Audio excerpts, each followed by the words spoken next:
बहुत सारे भक्त ऐसे हैं जिनको कुछ नहीं चाहिए भगवान से, जिनको केवल प्रभु चाहिए तो उनको सब मिल गया, और जिनको भगवान से पदार्थ चाहिए, सामान चाहिए, तो उन्हें तो बस उतना ही मिलेगा जितना मांग रहे हैं, बाकी तो बहुत सारा है भगवान के पास। पर जिन्होंने भगवान को पा लिया है उनको तो सब प्राप्त हो ही जाता है, फिर कुछ शेष नहीं रह जाता उनके लिए। आज ध्रुव को लेकर के भगवान कहाँ आए मालूम है आपको? भगवान ध्रुव के घर पहुंचे, और ध्रुव के घर में आकर के भगवान ने कहा, देखो पुत्र, तुम्हारे पिता बीमार पड़े हैं और एक एक श्वास गिन रहे हैं, और ये श्वास किस बात की गिन रहे हैं कि उसे अपराध हुआ है, बाल अपराध। एक बच्चे को प्यार और एक को नफरत, ये अपराध है, और इस अपराध का दंड भोग रहे हैं कि इनको लकवा हो गया, पैरालाइज हो गया है, अंग खराब हो गया, इनका शरीर खराब हो गया, बिस्तर पे सड़ रहे हैं, और ये तुम्हारा इंतजार कर रहे थे। एक बार मेरा पुत्र आ जाए जो चला गया रूस कर, एक बार उसका दर्शन कर लो तो मेरे प्राण छूट जाए। आज भगवान लेकर आए, ध्रुव का दर्शन करवाया पिता उतानपाद को, और पुत्र का दर्शन के साथ भगवत दर्शन भी हुआ। इसीलिए उतानपाद राजा का कल्याण हुआ पुत्र की भक्ति के कारण। अब आप कथा समझ लो, पुत्र क्यों चाहिए सबको? सब लोग पुत्र की कामना क्यों करते हैं? पुत्र की कामना इसलिए करते हैं कि लोगों को लगता है ध्रुव की तरह हमारा भी पुत्र हमारा कल्याण करेगा, पर ऐसा नहीं है। सबके पुत्र ऐसे नहीं होते भाई। 4 साल का किसका बेटा भजन करने जाएगा जंगल में? किसी का नहीं जाएगा। 50 साल का नहीं जा रहा, 20 साल का नहीं जा रहा, 40 साल का नहीं जा रहा, 30 साल का नहीं जा रहा, और चला भी जाए तो भजन नहीं होगा अब, क्योंकि भजन केवल बेटा नहीं करता, भजन मां सिखाती है। पालने वाली मां बच्चे को क्या दे रही है बड़ा करते करते, उसका प्रभाव पूरा जीवन पे पड़ता है। इसीलिए बंधुओं, आज ध्रुव के कारण, ध्रुव तो तरी गए, पर साथ में ध्रुव के साथ उसके पिता और परिवार का भी कल्याण हो गया। एक बालक अच्छा निकल जाए भगवान के साथ, संसार तो अच्छा हो ही जाता है भगवान के साथ वाले का, पर जिसे भगवत संग मिल जावे उसके साथ में पूरे परिवार का उद्धार हो जाता है। ध्रुव जी का विवाह हुआ, ध्रुव जी राजा बने, और ध्रुव जी को 5 संतान हुई। संतानें बड़ी हो गई, ध्रुव जी ने राज्य अपने औलाद को दान कर दिया, और बुढ़ापे में ध्रुव कहाँ चले गए? तो कहा गंगा तट पे चले गए। यमुना जी पे परमात्मा का प्रेम का मिलन हुआ, और गंगा पे वैराग्य हो गया। गंगा ज्ञान और वैराग्य की भूमि है, और यमुना प्रीत और प्रेम और मिलन की भूमि है, तप और जप की नर्मदा भूमि है। जहां जब लगे तब चले जाना चाहिए कुछ दिन के लिए, और वो गुण आने लगते हैं, वो तत्व आने लगता है। अंत में भगवान का विमान आया लेने के लिए ध्रुव जी को, कि चलो तुम्हारा स्थान देवलोक में देवताओं के बराबर में बैकुंठ में स्थापित हो गया है, और ध्रुव जी तुम्हें मरने की जरूरत नहीं है, क्योंकि तुमने तो भगवत प्राप्ति कर ली है, तो अब तुम्हें मरण नहीं आएगा। तो भगवान का विमान लेकर के ध्रुव जी को चला गया, और ध्रुव जी अंतरिक्ष में जाकर के चंद्रमा की बराबर में जाकर के स्थान मिला। सुबह सुबह ध्रुव जी का दर्शन होता है, और जो 5 बजे उठ जाएंगे सुबह उनको दर्शन होगा ध्रुव जी का। और ये ध्यान रखो, प्रातः काल रोज जो ध्रुव दर्शन करता है, ध्रुव तारे का दर्शन करता है, उनकी जिंदगी ध्रुव हो जाती है, अनिश्चित निश्चित हो जाती है। उनकी जिंदगी में फिर किसी प्रकार का अविरोध नहीं आता। अविरोध का मतलब उनकी जिंदगी कभी पटकती नहीं है आपको, आप कभी पड़ नहीं जाएंगे, ऐसी जिंदगी हो जाती है। इसीलिए हमें प्रातः जल्दी उठ करके ध्रुव दर्शन करना चाहिए। क्यों? ध्रुव दर्शन करने से साक्षात भक्त और भगवान दोनों का ही दर्शन हो जाता है एक साथ। ध्रुव में दोनों समाये हुए हैं। पर यह संभव कब है? तो कहा ध्रुव सिर्फ सुबह ब्रह्म काल में ही दिखाई देते हैं।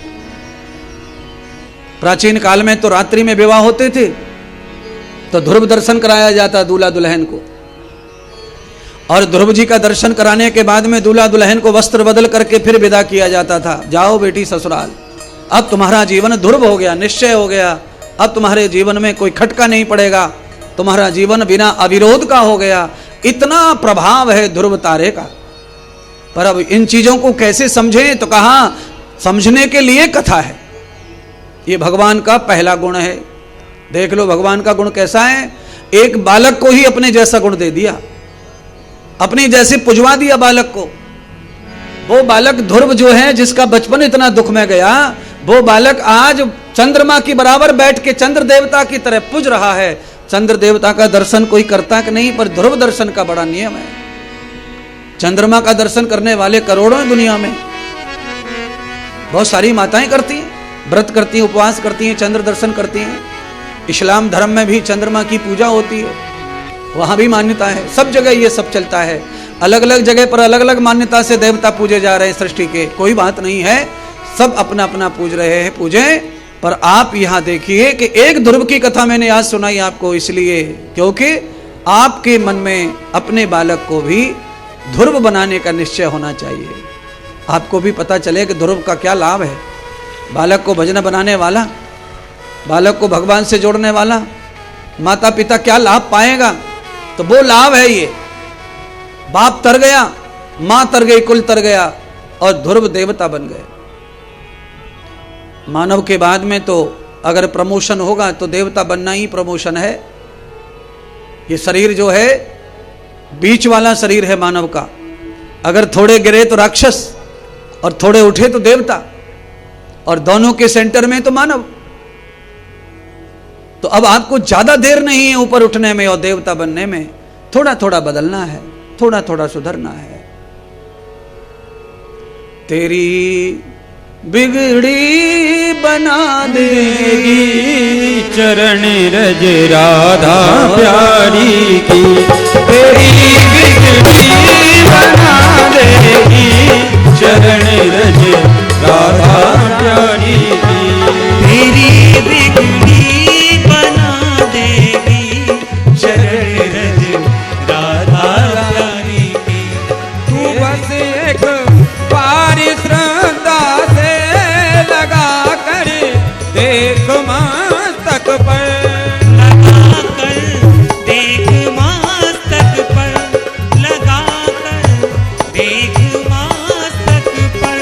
सोई किस्मत जगा देगी, सोई किस्मत जगा देगी चरण रज राधा प्यारी की।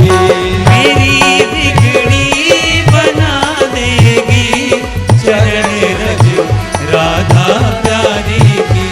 तेरी बिगड़ी बना देगी चरण रज राधा प्यारी की।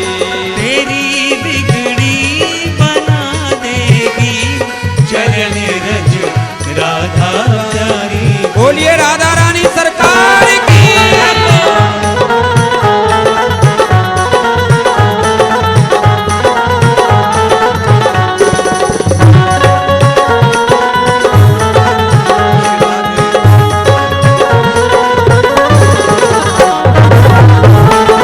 हे हरि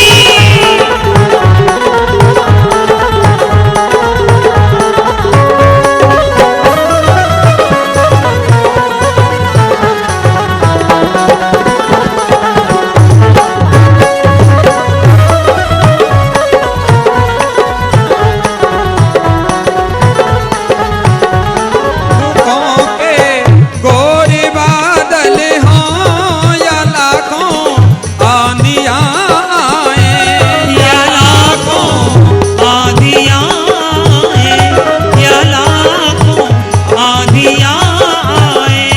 तुझे सबसे बचा देगी, तुझे सबसे बचा देगी शरण रज राधा प्यारी की। तुझे सबसे बचा लेगी चरण रज राधा रानी की। तेरी बिगड़ी बना देगी चरण रज राधा प्यारी की। तेरी बिगड़ी बना लेगी चरण रज राधा प्यारी की। हो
राधा प्यारी की।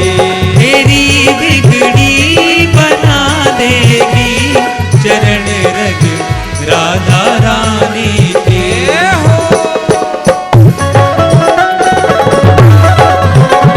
तालियों की सेवा करते हुए बोलिए श्री राधा रानी सरकार की।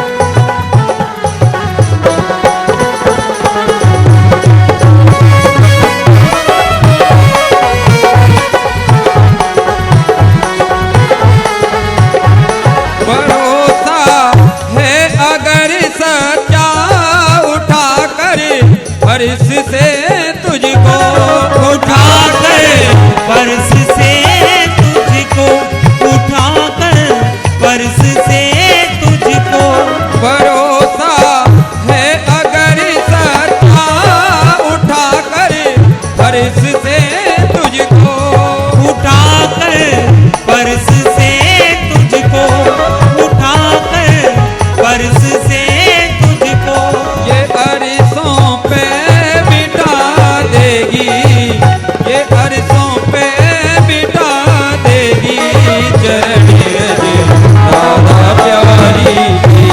तेरी बिगड़ी बना देगी चरण रज राधा रानी की। तेरी बिगड़ी बना देगी चरण रज राधा प्यारी की। तेरी बिगड़ी बना देगी चरण रज राधा प्यारी की।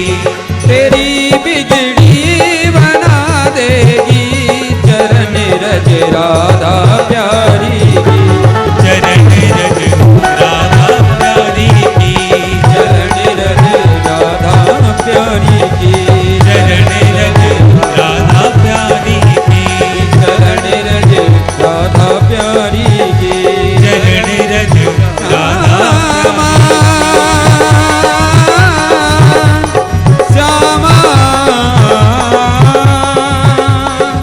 श्यामा श्यामा श्यामा श्यामा। जय जय श्री राधे,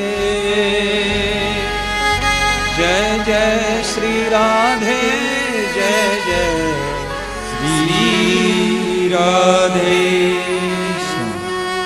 बोलिए सतगुरुदेव भगवान की जय हो।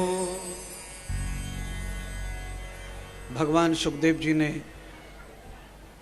ध्रुव की पावन कथा सुनाकर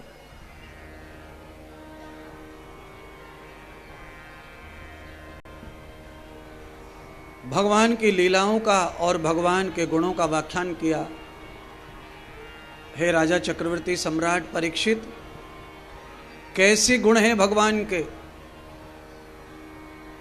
कि 6 महीने में एक बालक ने बुलाया, पुकारा तो आ गए भगवान। ये गुण कैसा है? तो कहा ये भगवान का सरल गुण है, स्नेह गुण है, और भगवान से ज्यादा स्नेह किसी और प्राणी में पाया नहीं जा सकता। सब माताएं अपने बालकों को प्रेम करती हैं, चाहे वो पशु हो पक्षी हो। सब माँ अपने बालक को चाटती चूमती है, उसकी रखवाली करती है, पर परमात्मा रूपी जो माँ है उनका 1000 लाख गुना ज्यादा प्रेम अपने वत्स से, जीवों से है। राजन, भगवान ध्रुव तारा बन करके आकाश में स्थित हो गए। ध्रुव के ही वंश में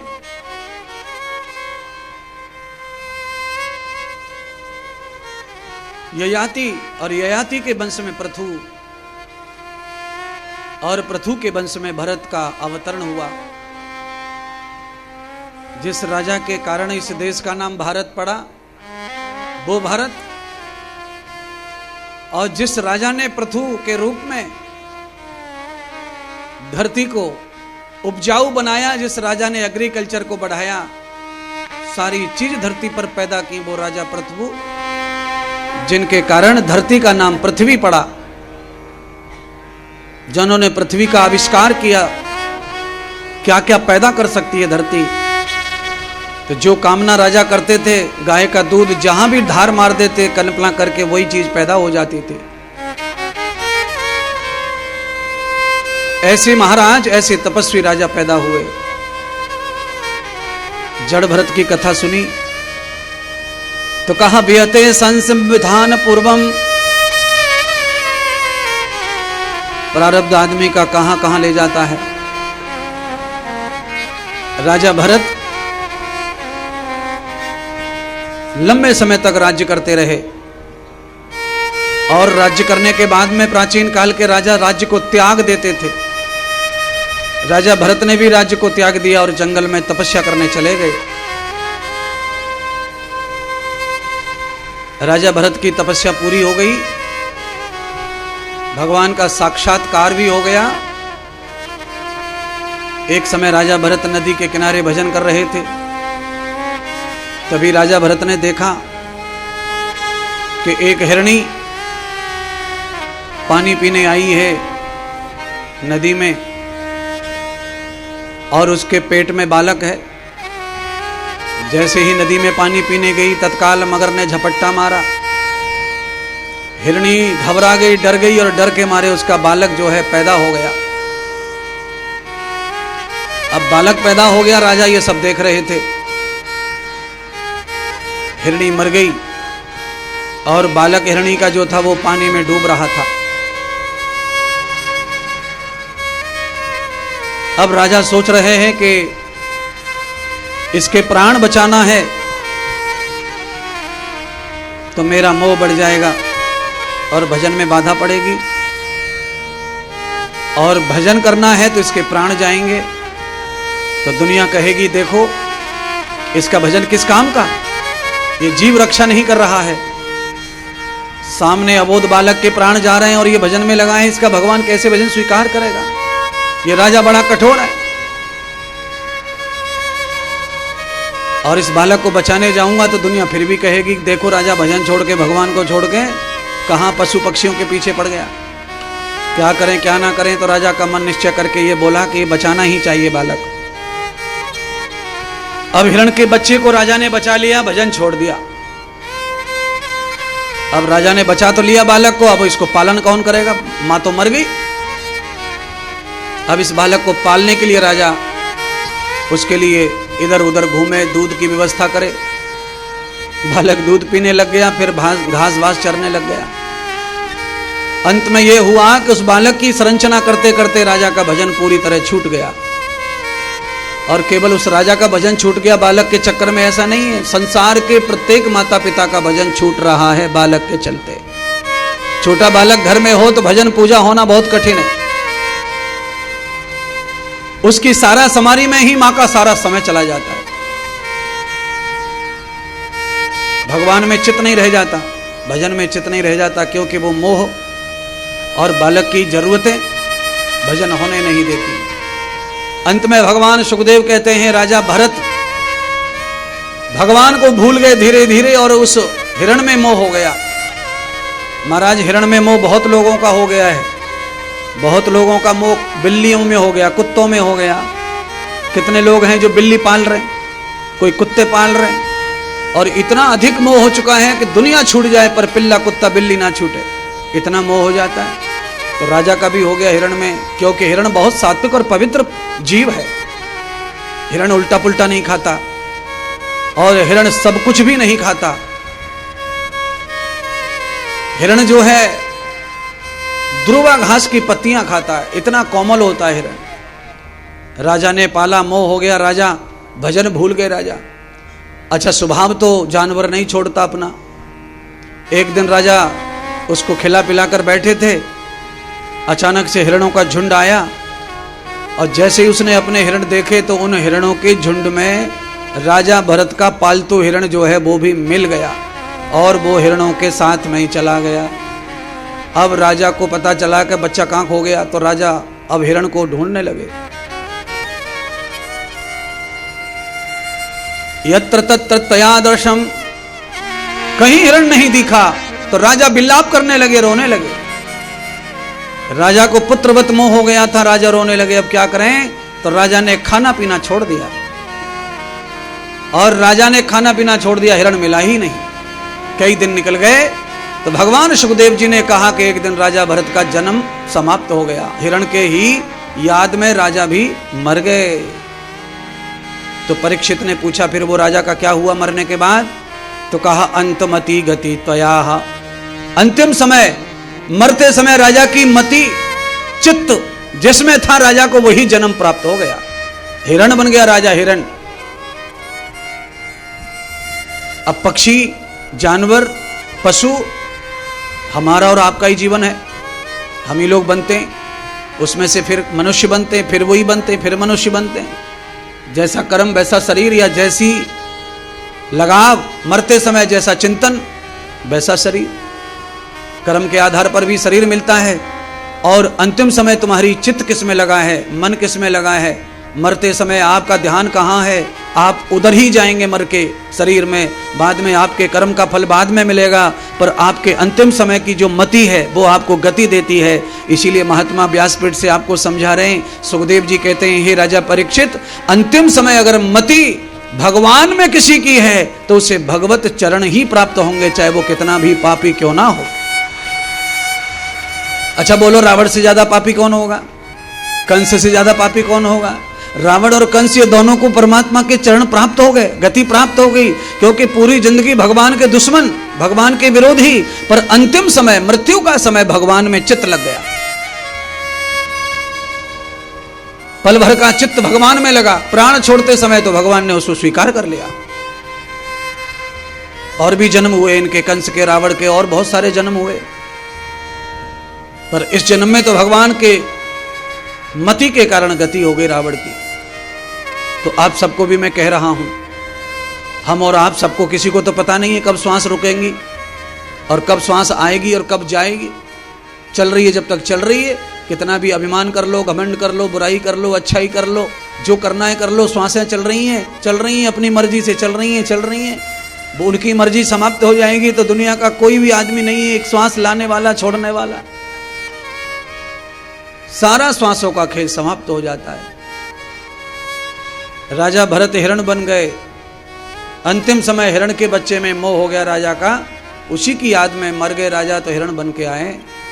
अब हिरण बन के आए तो राजा के पिछले जन्मों के जो संस्कार थे वो हिरण में जिंदा रहे और रहते। पिछले जन्म के संस्कारों के कारण ही कोई कोई कुत्ता जो होता है वो बहुत ही ज्ञानी होता है, बहुत ही पूजनीय होता है। कुत्ता इतना बढ़िया ज्ञान, कुत्ते को प्रणाम कर रहा है, चोर ढूंढ लेता है, बम ढूंढ लेता है, अपराधी को ढूंढ लेता है। ये पिछले जन्मों के प्रारब्ध के कारण ही तो है। बाकी कुत्ते तो इतने सारे गांव में हैं, उनको अपनी रोटी ना मिल रही, वो चोर को कहां से ढूंढेंगे? वो भी कुत्ता है, एक ये भी कुत्ता है। पिछला जन्म का संस्कार हर शरीर में रहता है। पशु पक्षी भी है, कोई कोई भैंस, कोई कोई गाय, कोई कोई घोड़ा, घोड़ी, इतने इतने बुद्धिमान होते हैं कि लोग हैरान हो जाते हैं उनकी लीला देखकर। पिछले जन्मों के कारण ऐसा होता है। क्यों? बुद्धि का नाश नहीं होता कभी, मन का नाश नहीं होता कभी, चित्त का नाश नहीं होता कभी, अभिमान का नाश नहीं होता कभी, आत्मा का नाश नहीं होता कभी। ये पांचों के पांचों साथ ही जाते हैं, आत्मा के साथ ये चारों जाते हैं। शरीर का नाश होता है क्योंकि जिसका जन्म है उसका नाश है। मन का जन्म है नहीं, बुद्धि का जन्म है नहीं, ये अजन्मा है। इनका बस घाटा मुनाफा होता, कभी विकास और कभी पतन। कभी बुद्धि खराब हो जाती है, कभी अच्छी हो जाती है, बस ये फर्क आता है। पर बुद्धि कभी बनती और बिगड़ती नहीं है। पूरा जीवन हिरण ने व्रत उपवास में निकाले महाराज। राजा भरत अपने जीवन में जो तिथि को व्रत करते थे, जो तिथि को पूजा अनुष्ठान करते थे, वो सारी तिथि हिरण को पता थी। हिरण एकादशी में व्रत करता था। उस हिरण के पशु जीवन में आने के बाद मरण हुआ हिरण का, और हिरण का मरण होने के बाद में वही राजा भरत फिर से एक गरीब घर में पैदा होकर के आए। पर बात यह है कि पागल बुद्धि के पैदा होकर आए, जन्म से पागल थे। माता पिता ने जन्म दे दिया, बालक बड़ा हुआ, पागल निकला, तो माता पिता का जो प्रेम है वो खत्म हो गया। इस पागल को कब तक खिलाएंगे पालेंगे, इसको कब तक धोएंगे पहुंचेंगे, कपड़े लत्ते कब तक पहनाएंगे। तो उस माता पिता का मोह भंग हो गया बालक से। नाम बालक का भरत ही रखा था। अब माता पिता ने क्या सोचा कि इसको क्या करेंगे, हमारे मरने के बाद कौन पालेगा पोसेगा। तो ऐसा उठाया, रात्रि में बालक को उठाया, माता पिता दोनों ले जाके जंगल में छोड़ आए। और जब जंगल में छोड़ आए तो वहां पर भगवान का ध्यानशाला बनी हुई थी। वो पागल जो है उसी ध्यानशाला में बैठ गया। वहां पे लोग आते थे, राम नाम का भजन करते थे, राम नाम कीर्तन करते थे और ये सुनते थे। अब आप सुन लो, राम नाम गाना, राम नाम और सुनना दोनों में परिणाम और फल देखो। आप राम नाम गाने नहीं आए हैं, आप सुनने आए और मैं गा रहा हूं। ये पागल, ये बालक पागल जिससे माता पिता जंगल में छोड़े आए, इसकी बुद्धि नहीं है, कौन करेगा सेवा।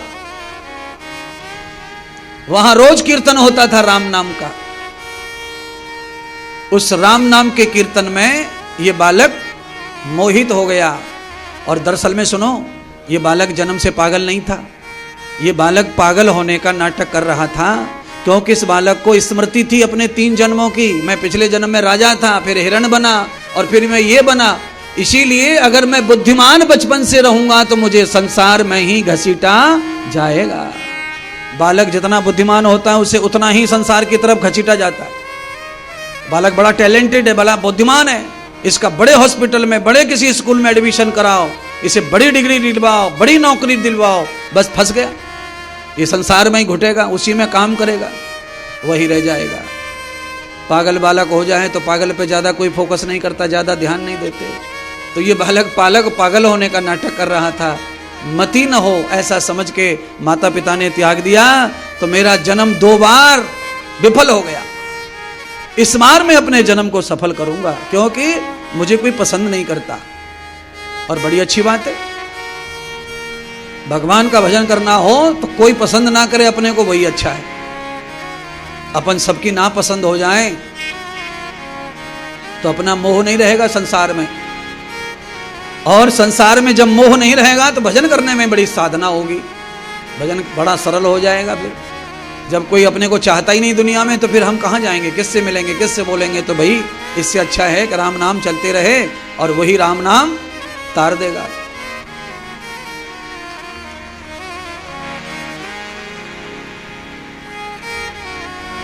अच्छा, बात ऐसी है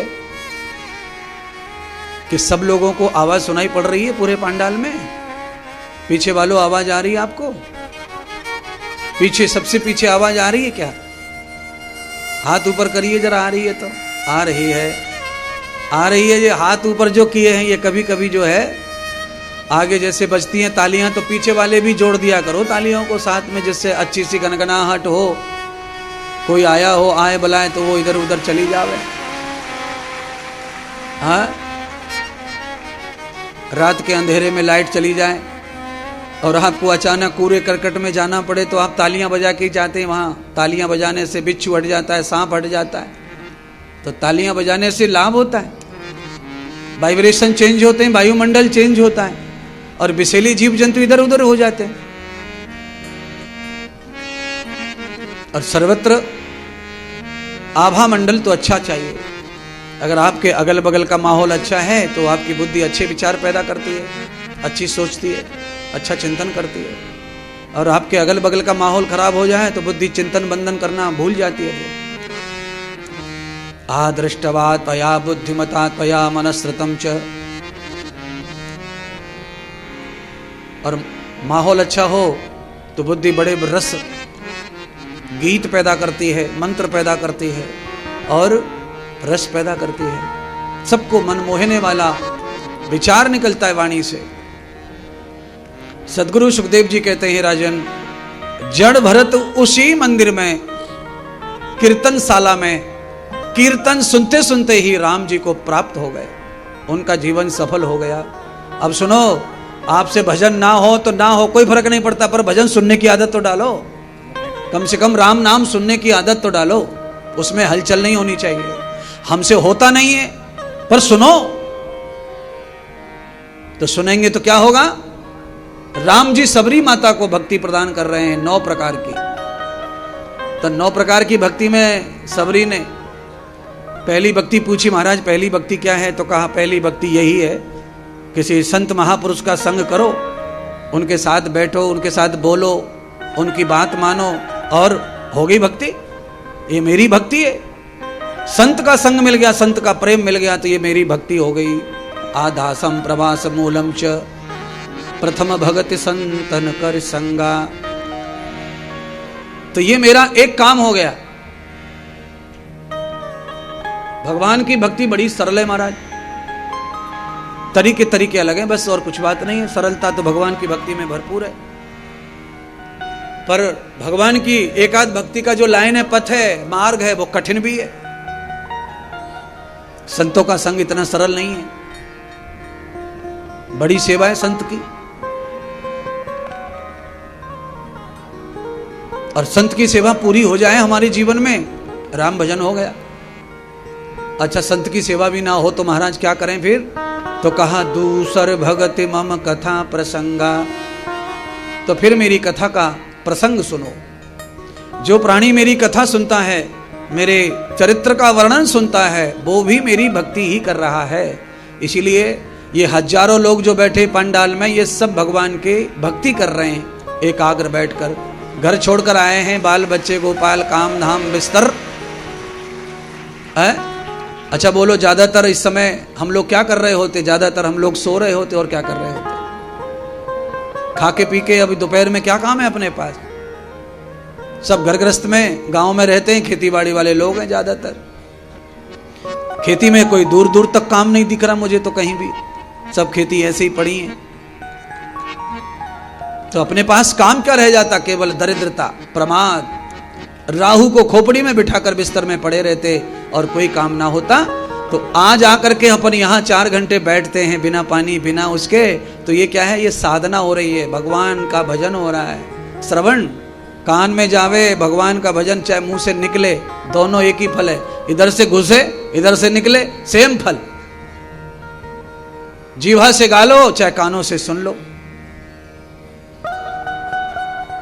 तो महाराज इतने से क्या होगा? तो कहा सफल भक्ति है ये, भगवान का भजन सुनना भी भक्ति है। राजा भरत जड़ भरत के नाम से प्रसिद्ध हो गए, और जड़ भरत जो है भगवान श्री राम को प्यारे हो गए।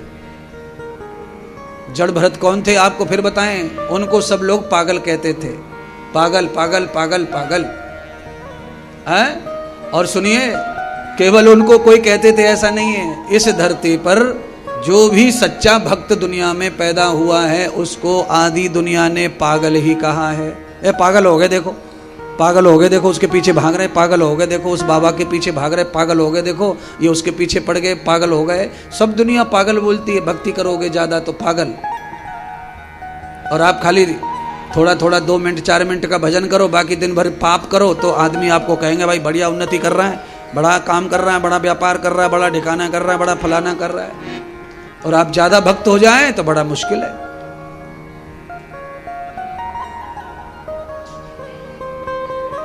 और वैसे अगर मेरी बात मान लें आप, तो मुझे ऐसा लगता है पागल होना ही अच्छा है। ये दुनिया फिर ज्यादा आपको तकलीफ नहीं देगी। अगर पागल हो जाएंगे तो जगत अनदेखा कर देगा, और अनदेखा कर देगा तो आप आगे से निकल जाएंगे। ज्यादा जगत देखता है तो आपकी टांग खींचेगा, पैर खींचेगा। क्यों? आप सुन लो, ये जीवन कैसा है? तो ये जीवन है कबड्डी का मैदान। कबड्डी में क्या होता है? कबड्डी में जो होता है वही तुम्हारी जिंदगी में होता है। कबड्डी के मैदान में बीच में एक रेखा खींची होती है चूना की, उस रेखा को कहते हैं विकास, उन्नति की, जीत की रेखा। उस रेखा तक जो आदमी हाथ पहुंचा देगा वो जीत जाता, उसे नंबर मिल जाते, पॉइंट मिल जाते हैं। तो ये जीवन क्या है? ये कबड्डी की रेखा है। उस रेखा तक जो जाना चाहता है उसी की टांग खींचते पीछे की तरफ, पीछे। कबड्डी कबड्डी कबड्डी कबड्डी करके जाता है, और जैसे ही किसी को हाथ लगा के भागता है, उसे पॉइंट मिलना है, तभी उसकी टांगे पकड़ते हैं और पीछे को खींचते हैं। वहां कहां जा रहा है? उन्नति की तरफ, विकास की तरफ, इधर आ, इधर। पर हाथ पैर मार के कोई तो छी लेता है और कोई खींचने में खिंच जाता है, बर्बाद हो जाता है, लौट जाता है, पिट जाता है। उसी को कहते हैं कि जो जीतने आया था हार गया। तो ये संसार, ये जिंदगी कबड्डी का खेल है, और उस कबड्डी के खेल में उस रेखा को, जीत को जो छूना चाहता है उसकी टांग खींचेगी। सब लोग तैयार रहो, सबके साथ वही होना है। अगर आप कबड्डी खेल रहे मैदान में हैं और जीतने की आशा लेके आए तो टांग खींचेगी, क्योंकि आपको वो रेखा पकड़नी है, तो लोग टांग खींचेंगे। रेखा पकड़ने वाला एक है और टांग खींचने वाले 8 होते पीछे। पूरा ग्राउंड भरा रहता है पीछे वालों से, 1 2 3 4 5 6 7 8 10 सब मिलके खींचते कि विकास कैसे हो रहा है, उन्नति कैसे हो रही है, और हम तो मरे और ये तो बहुत उन्नति हो रही है। तो क्या है? जिंदगी कबड्डी का मैदान है। तो ये पूरा संसार ही वही है। आप पड़े रहो एक गर्त में, कोने में, तो लोग हंसते रहते हैं आपके ऊपर, और आप जब पकड़ना चाहें रेखा को तो टांग खींचते। यही संसार का रूल है। इसीलिए मैंने कहा कि जड़ भरत की तरह फिर पागल होने में ही लाभ है। परलोक बन जाता है। इस लोक में यश मिला न मिला, पर परलोक शुद्ध जाए, क्योंकि जाना तो परलोक ही है। इस लोक में ज्यादा दिन ठिकाना नहीं है। ये लोक में ज्यादा दिन कोई रहा नहीं, रहेगा नहीं। और परलोक में हो सकता है आपको लंबे समय तक जगह प्राप्त हो जाए, लंबे समय तक आप चले जाए। तो इसलिए कभी कभी पागलपन भी ठीक है। कभी कभी पागल हो जाओ, मतहीन हो जाओ, बुद्धिहीन हो जाओ, और कीर्तन सुनते रहो, भजन सुनते रहो। लोगों को लगेगा इसको क्या है, इस पे काम भी क्या है, बैठे रहे सुनते रहे। पर मैं कहता हूं कि कीर्तन से, भजन से, कथा से, अगर पार्वती के यहाँ कैलाश में एक तोता जो है कथा सुनने के बाद महादेव बन जाता है, तो फिर आप तो महादेव के आधे रूप तो अभी बने बैठे हो, आप तोता पोता नहीं हो। आपको बनने में ज्यादा देर नहीं है, थोड़ी थोड़ी देर में आपका जीवन बदल सकता है। बस शर्त यह है कि वो दारू छूट जाए, वो अंडा छूट जाए, वो तम्बाकू छूट जाए, तो आपको ज्यादा देर नहीं है देवता बनने में। बने बनाए टाइप हो, मूर्ति तो हो, प्राण डालने की देर है, प्राण प्रतिष्ठा हो जाए, काम हो गया।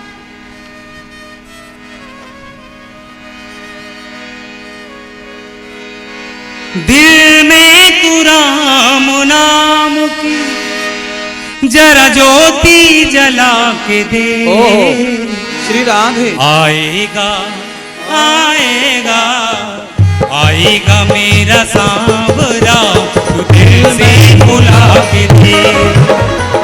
आएगा मेरा सांवरा, दिल से बुला के दे।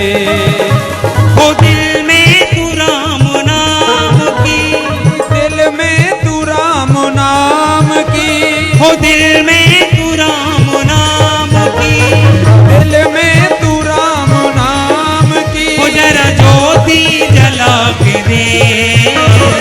आएगा आएगा आएगा मेरा सांवरा, तू दिल से बुला के दे। आएगा मेरा सांवरा, दिल से बुला के दे।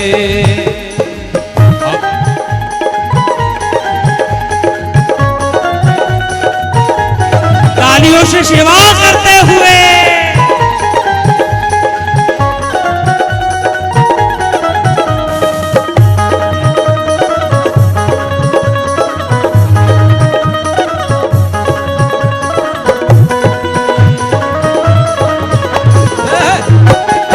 सदगुरुदेव भगवान की जय हो।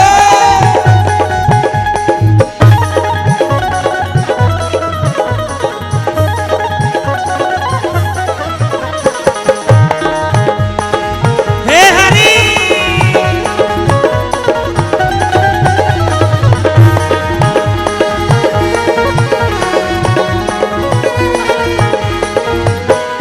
किस्मत के ताले खोलना, कान्हा के हाथ है रे भगता, कान्हा के हाथ है रे भगता, कान्हा के हाथ है।